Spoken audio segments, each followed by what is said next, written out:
Good morning friends, কেমন আছো তোমরা সবাই? আশা করছি ভালো আছো আর আমিও ভালো আছি। তো দেখো, সকাল সকালে আমি রান্না করব খুদের ভাত। তো আমার এই খুদের ভাতটা খেতে কিন্তু খুবই ভালো লাগে। আর তোমরা এই খুদের ভাত কে কে পছন্দ করো অবশ্যই জানিও। তো এই ভাতটা খাওয়ার জন্য দেখো, এখানে রসুন, কালো জিরা আর কাঁচা লঙ্কা ভেজে নিচ্ছি। এটাকে একটা পেস্ট করে নেব।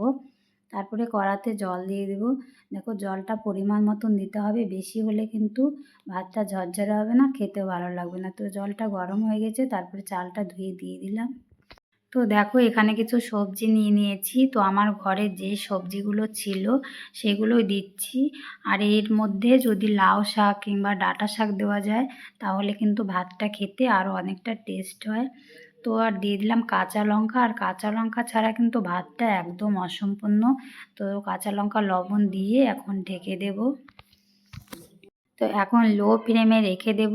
20 থেকে 25 মিনিট পর দেখাচ্ছি। আর এদিকে দেখো, পেস্টটা বেটে নেব শিলনোড়ায়।